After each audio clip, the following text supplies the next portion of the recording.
I applied for a scholarship to the Portrait Society of America conference and I got it. That covered the registration fee, but I still ended up spending about $2,300. I came home with a $700 drawing I had no idea how to transport, a brush recommendation that actually changed something in my painting, and an honest answer to whether any of it was worth it. That's what this video is. So let me tell you what happened. So this is the drawing of Shane Wolf. If you don't know Shane Wolf, he's an excellent artist. He really focuses on the anatomy of a figure, and he's studied at an academy in Florence. And at this Portrait Society conference, they start off the conference with a face-off event where the models are picked out from by chance, and basically they get seated, and then four or three artists paint or draw the same model from 4:30 until 7:30. So that's the face-off event, and Shane Wolf was one of the participating artists. Throughout his whole process, pretty much I was behind him, watching him complete this, and it was just amazing. He already had this drawing painted with gouache. He said it was kind of like, I forgot what the blue that he used was called, but he said it was close to primary blue. He put gouache on the background. This is a Artifacts canvas. Maybe you can, I don't want to destroy it, but can you see?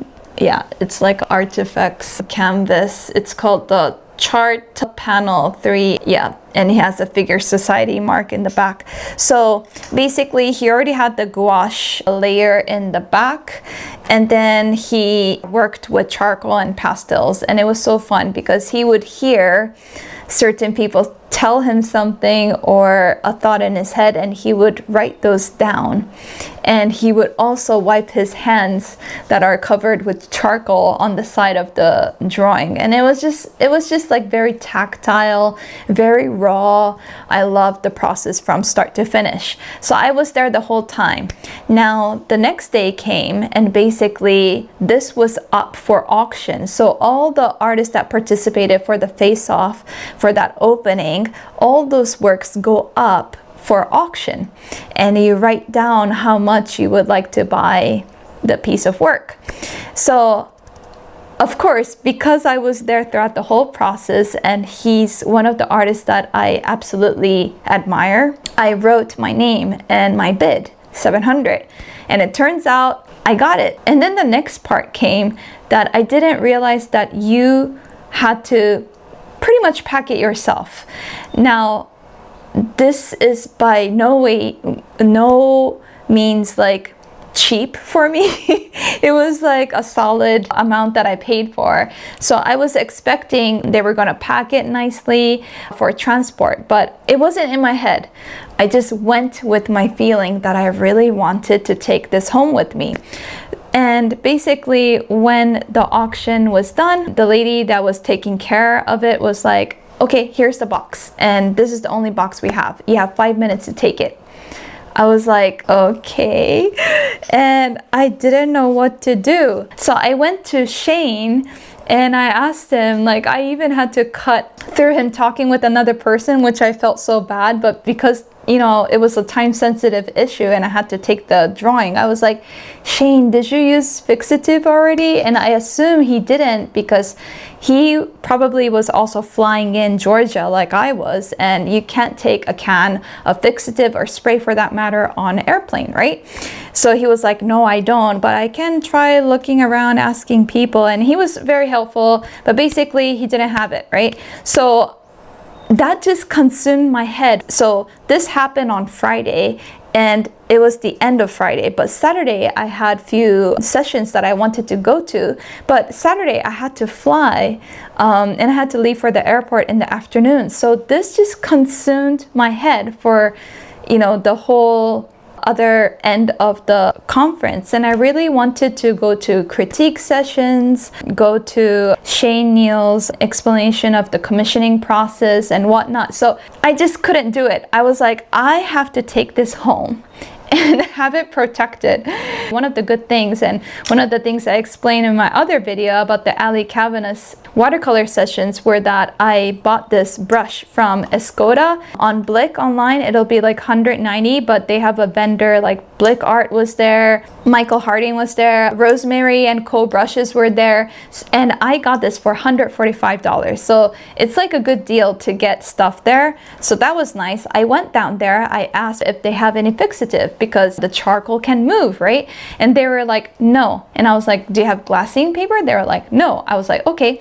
So there's art supply store, I think it was called Binders Art or something. It's a 7-minute walk from Atlanta, Georgia's Hyatt, like in Buckhead. And basically there was a great guy called Eric. Wonderful. Probably no way he's gonna watch this, but he was amazing. I was like, where's the fixative? Where's the glassine paper? Because I wanted to cover this. And then he was like, hey, we got boxes in the back. You can come and pick any box you want. And I went inside and I kind of got the estimate that, well, a friend did. So shout out to Rhonda. She said it's probably like 18 by 24. So I was like, this is 18 by 24. And he had like, let me show you. This is what I created. Look at that, baby. This was 18 by 24 drawing pads for Strathmore box that they have right there. And I thought that would perfectly fit because the box is a bit bigger than that. I was like, perfect. So I got this and I got the packing tape, and then these handles were from a paper bag that I got for taking out my food, and I just like put them on this box, and that's what helped. And that's where I put the artwork inside. But what I also did was, because Ali Cavanaugh wanted us to, Ali Cavanaugh wanted us to bring these magic erasers to the workshop. I had these, which meant that I cut them up as like a triangle. I slit into them a bit, so this became a spacer, so it doesn't touch the box and like move around. So I made 4 of these for the edges and then placed them inside the box and then put the packing tape. So, but that alone, it cost me pretty much like an extra $60 just to get everything. So I already kind of sent my feedback for Portrait Society, because like they had a 6x9 mystery sale that I really thought was fantastic. It was just these paintings by different artists, and you never know who the artist is until you buy them. And then they had a person who was framing them for you if you paid additional price. So then I just thought, why not that for the silent auction as well? It doesn't have to be that pristine or anything, but like give us a guideline for protecting the works, or maybe there was a guideline and I didn't see it. I just didn't want my headspace to be taken away by the thought of having to safely pack this to take it with me, you know? So anyways, but I still learned so much, and that was basically $700 plus, because I went in the airplane into Atlanta, Georgia with the carry-on. For going back, I wasn't sure what to expect with the flight, so I added the baggage so I can give them my suitcase and take this and my personal belongings as 2 separate things. And once I entered the gate, then did I ask flight attendant, this is my first ever original artwork that I bought, is there any closet space you can put this and make sure it doesn't get damaged? And they put it into a very nice like closet space, so that was great. I bought even Ali Cavanaugh's work, you know, and this had to be protected with glassine as well. So if you're planning to buy artworks, or you might be tempted to buy some, I would say take glassine paper and maybe even like those sponges, just in case you need a support around the edge of the painting so it doesn't get damaged. And tapes, that would help. I wish I took my packing tape with me as well. Let me tell you about the rest of the money that I used. About $1,130 was actually for the registration into Portrait Society, because even though I got the scholarship to enter the Portrait Society conference, which is about $700, I did need to pay for the membership fee, which was $85. And then I had to pay for the trip to go and come back, and as well as the hotel which in total costs about 1,150 in total. I did not stay at the Hyatt that the conference was being held. I had to walk like 8 minutes from the hotel and back. But for the future, I would definitely try to get the Hyatt that where the conference is being held, because I just had so much things to carry, especially this drawing. I had to take it back to my hotel, which I didn't. I had a lovely friend, Rhonda, who let me keep this at her place.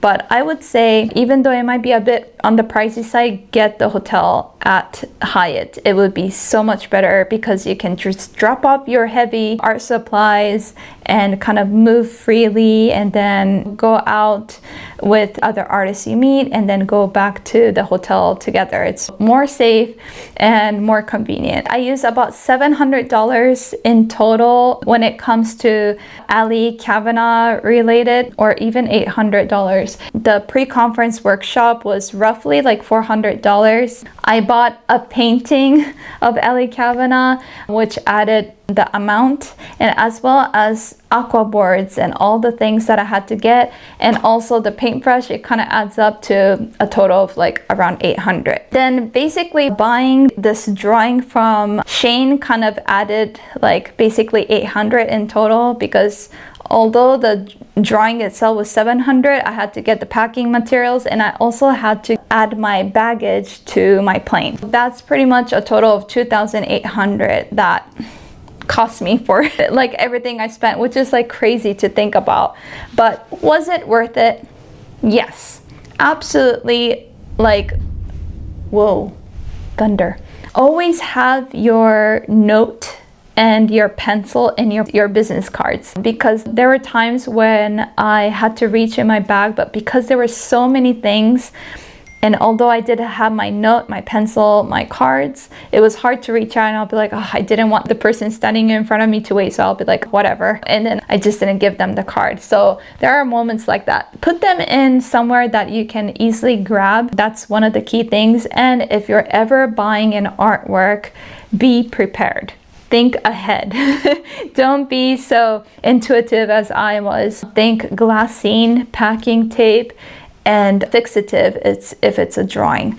So those are the things. And was it worth it? Yes, it definitely was. I would say seeing artists work in person is definitely, there's so many things to learn. Second, you meet like-minded people and you get to talk. And where in the world can you go to an artist workshop, watch them, and then have a drink, sip a drink with an artist friend next to you? I don't think there's any place you can actually do that. And there's tons of artists that you can extract information from. And I came to know about other artists like Daniel Keys, as well as Kwang Ho, who I never even knew about, and they were amazing, you know. So those are definitely the things that make it worth it. What wasn't worth it was the breakout sessions could get really tight, and you can feel like crowded in a small room and not much space, which I think wasn't as good. I would tell you, you should definitely go for the pre-conference session of your favorite artists, and also take the breakout session like I did. I think it helped me to try things out that I couldn't on my first session into the next day. So that was great. Would I want to go to the Portrait Society conference again? Yes. But what I noticed for myself is basically I need to do more practice. It's about more drawing. It's about like blocking in the shapes. It's about then values. It's then about colors, and then the rest. And I feel like I would want to work a bit more on my skill before I go back again. So maybe in 5 years' time. I'm curious, have you ever made a big financial decision for your art and had really mixed feelings about it afterward? Or spent money on something that paid off in a way you didn't expect? Tell me in the comments. I read all of them, and I'd genuinely like to know whether this kind of experience resonates with where you are right now. For my next video, I want to give a heads up. There's 2 shades, okay, within this color. I'm planning to do a test around it. Now, if you know what I'm talking about, leave a comment. There's the green shade and the red shade, and I'm very curious to test and see what the differences are around these 2 colors, because I bought one because I realized I never bought it before. It's the red shade one. Okay, so see you in the next video. Bye bye.